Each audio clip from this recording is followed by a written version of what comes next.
ఈరోజు forensic reports వచ్చాయి. అందులో ఏం మెన్షన్ చేసిందో తెలుసా? ఒక్క 10 నిమిషాల ముందు నాన్నని హాస్పిటల్కి తీసుకెళ్ళుంటే బతికేవారు.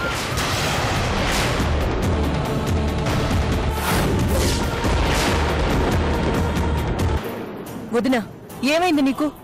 ఎందుకిలా మాట్లాడుతున్నావు? అవునమ్మా, 10 నిమిషాలకు ముందు నా భర్తని హాస్పిటల్కి తీసుకెళ్లుంటే ఆయన బ్రతుకుండేవారు. ఆ సంగతి తెలుసు కూడా నీ భర్త హాస్పిటల్కి తీసుకెళ్లేదు. చూడమ్మా, నేను చెప్పి నాటకాలు ఆడద్దు. చూడొదినా, చచ్చిపోయింది నీ భర్తే కాదు, మా అన్నయ్య కూడా. బాధ నీకే కాదు, మాక్కూడా ఉంది. అన్నయ్య భౌతికంగా ఒక్కసారి చచ్చిపోతే నా భర్త మానసికంగా ప్రతిరోజు చచ్చిపోతున్నాడు. భర్తను వెనకేసుకొస్తున్నావా రేఖ?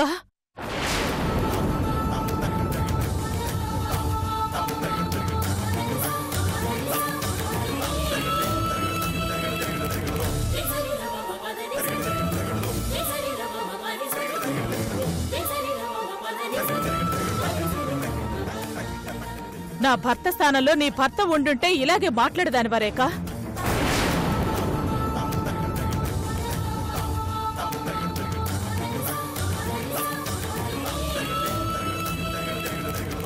నీ భర్త చేసిన పనే నా భర్త చేస్తుంటే ఇలాగే కబుర్లు చెప్పేదానివా?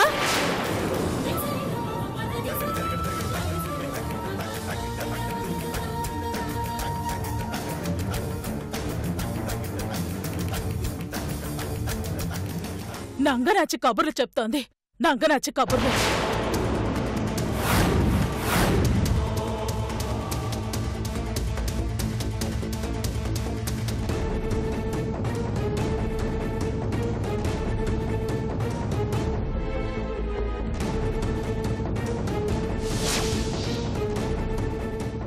వదిలిపెట్టను, నా భర్త ప్రాణాలు తీసి నిన్ను వదిలిపెట్టను.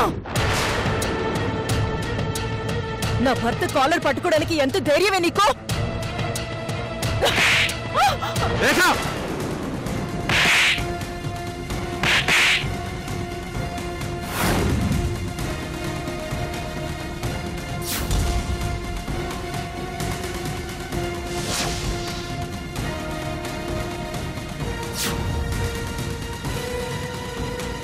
మర్చిపోయిందా నీకు?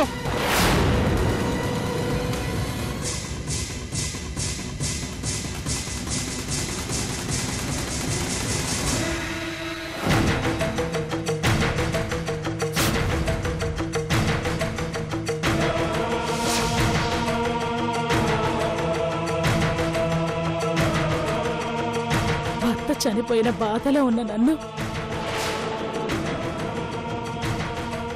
ఓదార్చాల్సింది పోయి నువ్వు నా మీద చేయి చేసుకుంటావా?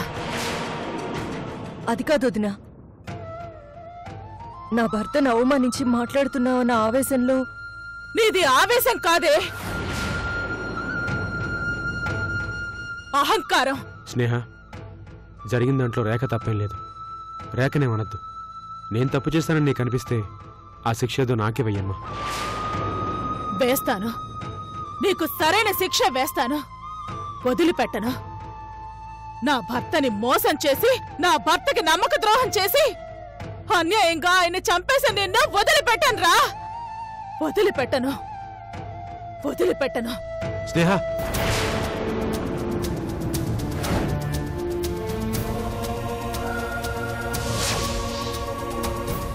అమ్మ స్నేహ, వదినా, అమ్మ స్నేహ, వదినా ఆగు. నా మాట వినమ్మా. అమ్మ స్నేహ, ఆగమ్మా.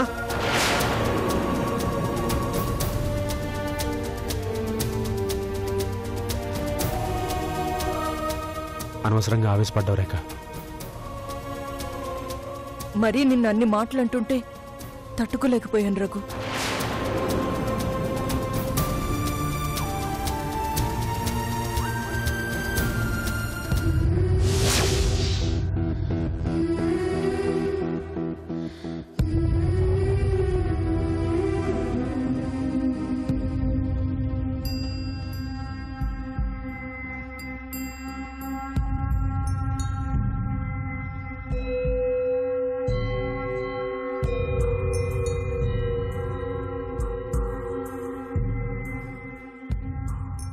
దేవుడా, ఏ జన్మలో ఏం పాపం చేశాను? నా జీవితానికి ఇంత పెద్ద శిక్ష వేశావు. నా కారణంగా ఎవరూ బాధపడకూడదనుకునే నేను కమల్ మావయ్య చనిపోవడానికి కారణమయ్యాను. స్నేహ అత్త ఫ్యామిలీ, రేఖమ్మ ఫ్యామిలీ ఏ గొడవ పడకుండా వాళ్ళని కలిసేటట్టు చెయ్యి తండ్రి.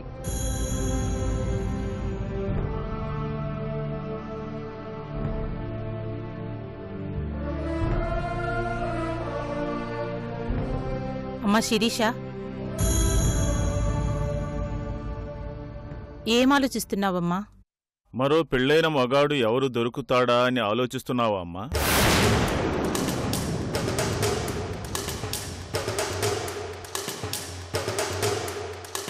ఏంటి డాడీ అలా అన్నారు? ఒక తండ్రిగా నేను ఆ మాట అంటాం తప్పైండొచ్చు, కానీ నువ్వు చేసే పనులు చూస్తుంటే అనక తప్పడం లేదు. నేనేం చేశాను డాడీ? ఇది తప్పు అని నలుగురికి చెప్పే నువ్వు ఈరోజు నేనేం చేశానని అడిగే పరిస్థితిలో ఉన్నావంటే మాకు చాలా ఆశ్చర్యంగా ఉందమ్మా. అమ్మా, ఎందుకు ఇలా మాట్లాడుతున్నారు? నువ్వు చేసే పనులకు నలుగురిలో తలెత్తుకోలేక ఇలా మాట్లాడుతున్నావు.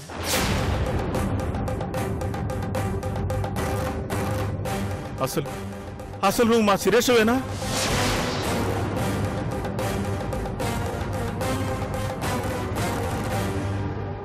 మా శిరీష్ అయితే ఇలాంటి పనులు చేయదు. పెళ్ళైన మగాడిని కోరుకోదు.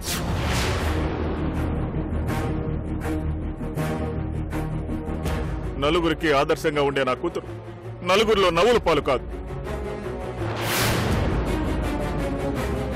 తల్లిదండ్రుల పరువు మర్యాదలను మంటగలపదు. అవునమ్మా, ఏ ఆడపిల్ల తల్లిదండ్రుల మాట కాదని అలాంటి పనులు చేస్తుంది? మా కూతురు శిరీష్ అయితే అస్సలు చేయదు.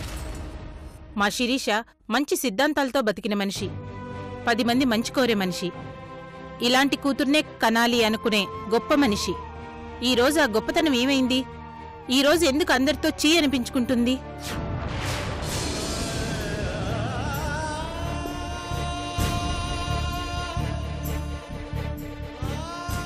ఎక్కడో శిఖరానికి ఎదిగిపోయిందని సంబరపడిపోయా.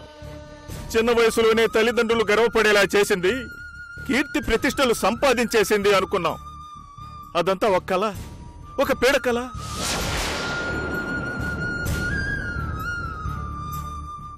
పేదలకు 100 ఎకరాల స్థలం ఇచ్చావు కదా, ఈ తండ్రికి కూడా ఒక 6 అడుగుల స్థలం ఇవ్వమ్మా.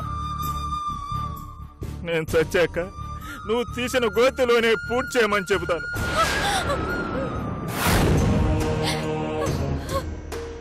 డాడీ, నిన్ను చూస్తుంటే మాకు గర్వంగా లేదు, అవమానంగా ఉంది.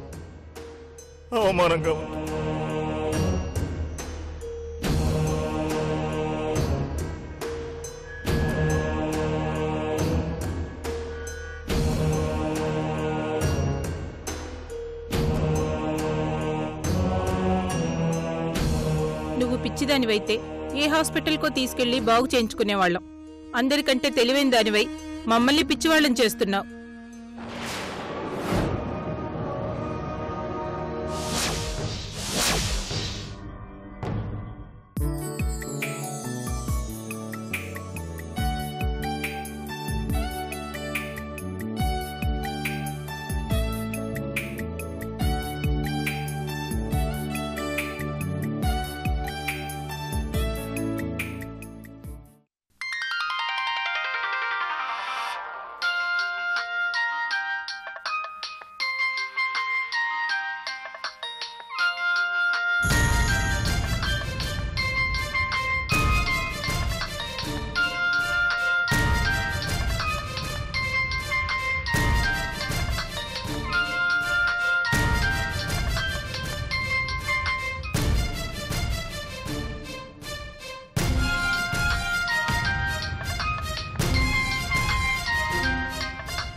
హలో.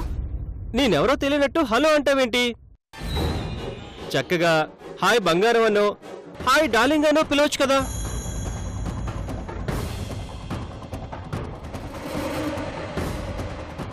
నేను ఒక విషయం బాగా అబ్జర్వ్ చేశాను. నేను యుఎస్ఏ వచ్చిన తర్వాత ఒక వారం రోజులు నాతో బాగానే మాట్లాడావు. వారం తర్వాత నన్ను అవాయిడ్ చేయడం మొదలుపెట్టావు. అప్పటి నుంచి ఏమైంది నీకు?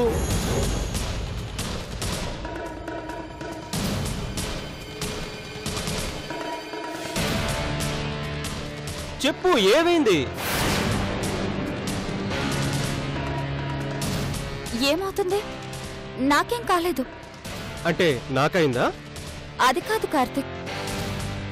నీలో ఏదో మార్పు వచ్చిందన్నది నిజం. వచ్చే ముందు ఏం చెప్పావు? నీ బాధ్యతని నా బాధ్యత అనుకుంటాను, అత్తామావయ్యలను చూసుకుంటాను, ప్రతిరోజు వెళ్ళి వాళ్ళ క్షేమ సమాచారాలు అడిగి తెలుసుకుంటానని చెప్పావా లేదా?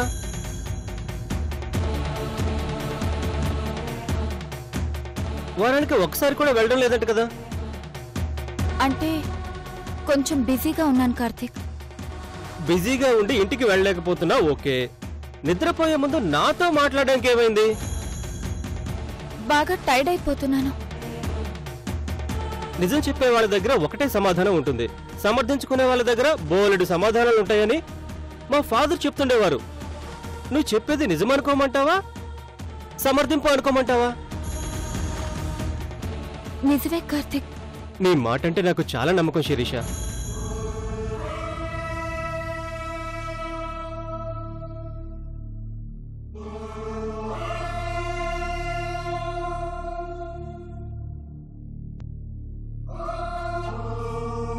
సరే సరే, నాకు టైం అవుతుంది, నేను బయలుదేరుతాను. నా బాకీ నాకు ఇచ్చేయి. బాకీ ఏంటి? రోజుకి 3 ముద్దులు చొప్పున 50 రోజులకి 150 ముద్దులు బాకీ పడ్డావు. 10 ముద్దులు డిస్కౌంట్ ఇస్తున్నాను. మిగిలిన 140 ముద్దులు ఇచ్చే.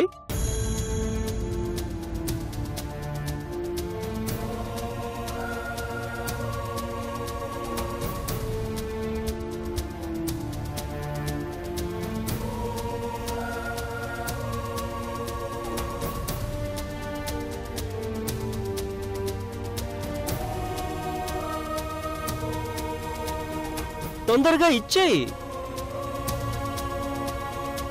నీకు టైం అవుతుందని చెప్పావు కదా, ముందు యూనివర్సిటీకి వెళ్ళు. వెళ్తాను గాని ఓ 10 ముద్దులు ఇచ్చేయి.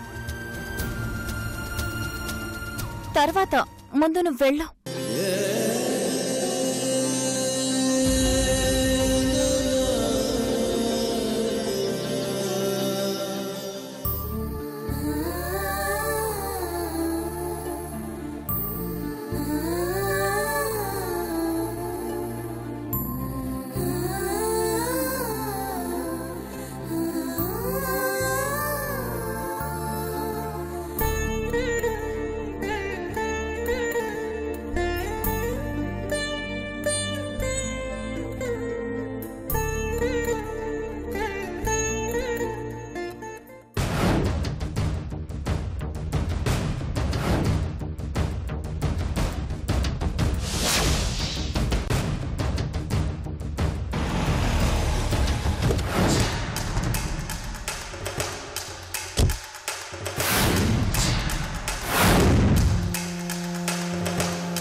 నమస్తే మేడం. కంప్లైంట్ రెడీ చేశారా?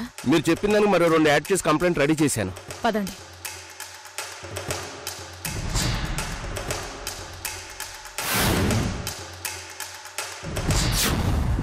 నా మీద చేయి చేసుకుంటుందా? నన్నే అవమానిస్తారా? నా కోపం వస్తే ఎలా ఉంటుందో చూపిస్తాను.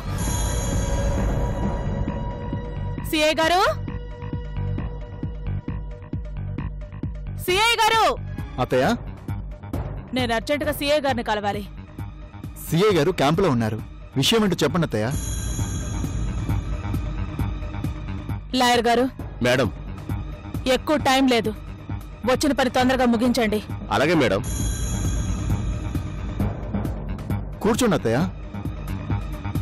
ఇది పోలీస్ స్టేషనా నీ ఇల్లా? మాటి మాటికి అత్తయ్య అత్తయ్య అని పిలుస్తావు.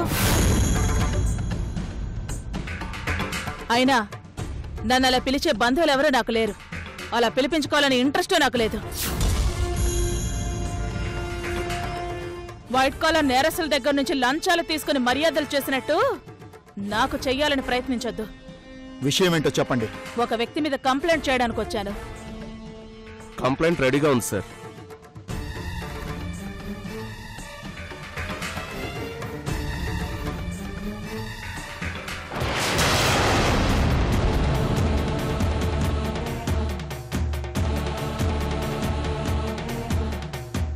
ఏంటత్తయ్య ఇది? ఏయ్, బంధుత్వాలు లేవని ముందే చెప్పానుగా. వెంటనే యాక్షన్ తీసుకోండి.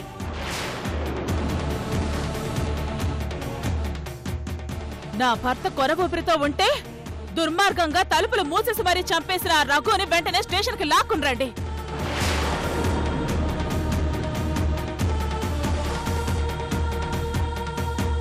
కూతురి కాపురం బాగుపడటం కోసం నా భర్త నాకు దూరం చేసిన ఆ హంతకుండి ఉరి కంబానికి ఎక్కించండి. నాన్న మీద ఇన్ని తప్పుడు ఆరోపణలు ఎలా చేస్తున్నారు? అతను నీకు నాన్న అయ్యి ఉండొచ్చు. నా దృష్టిలో అతను ఒక హంతకుడు. గంటలో అతన్ని అరెస్ట్ చేసి స్టేషన్లో కూర్చోబెట్టకపోతే నేను ఎక్కడికి వెళ్లాలో అక్కడికే వెళ్తాను. అత్తయ్య, నా మాట వినండి. అసలేం జరిగింది? ఎందుకు ఇలాంటి నిర్ణయాలు తీసుకుంటున్నారు? నిన్నటి వరకు లేని ఇప్పుడేంటి సడన్ గా? నా భర్త కళ్ల ముందు కొనబుపురితో కొట్టుకుంటుంటే గుడ్ల గోబులా కళ్ళు అప్పగించి చూస్తాడ్రా నీ బాబు? నా భర్త ప్రాణాలతో ఆడుకుంటారా మీరు? చెప్తాన్రా, ఒక్కొక్కడి సంగతి చెప్తాను. ఏదో పొరపాటు జరిగింది, మీరు అపార్థం చేసుకుంటున్నారు అత్తయ్య. 10 నిమిషాల ముందు నా భర్తని హాస్పిటల్కి తీసుకెళ్ళుంటే బ్రతికేవాడు. అది అపార్థమా? నీ బాబుని నీ చేతులతోనే అరెస్ట్ చేసి తీసుకొచ్చి సెల్లవే, లేదంటే నీ సంగతి కూడా తెలుస్తాను.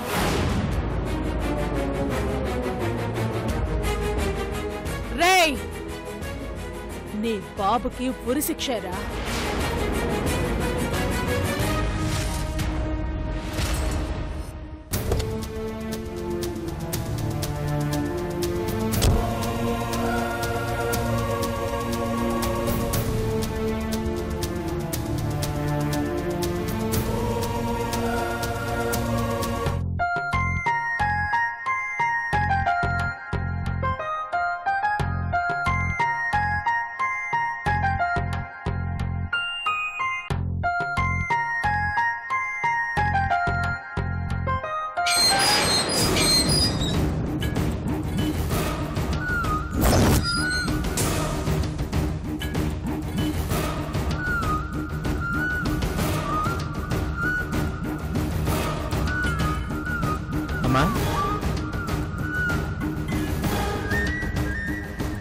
ఎక్కడికెళ్ళారత్తయ్యా?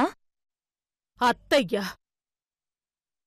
ఈ రోజు నుంచి నన్ను అత్తయ్య అని పిలిచే అర్హత నీకు లేదు.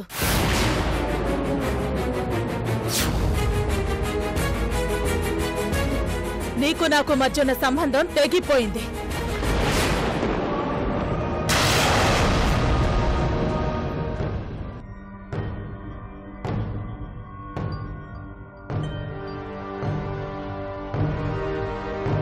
ఏం జరిగిందమ్మా? సంజయ్, ఈ రోజు నీ తల్లి కొన్ని నిర్ణయాలు తీసుకుంది. నేనేం చేసినా నువ్వు మధ్యలోకి రావద్దు, అడ్డుపడద్దు. ఎందుకిలా మాట్లాడుతున్నారత్తయ్య?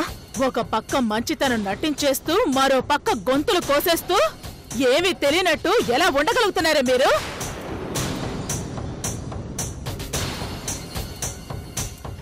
నువ్వు నా ఇంట్లో ఉండటానికి వీలేదు.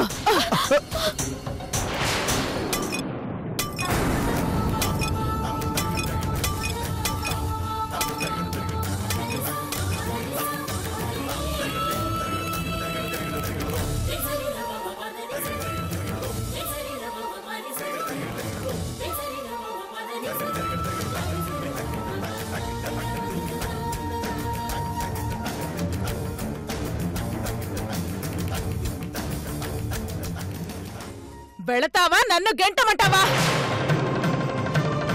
రావే. రా. అమ్మా ఆగమ్మా అమ్మా ఏమైందా వదిలే సంజయ్. అమ్మా వదిలే. అమ్మా ప్లీజ్ అమ్మా అమ్మా అమ్మా ప్లీజ్ అమ్మా అమ్మా పద.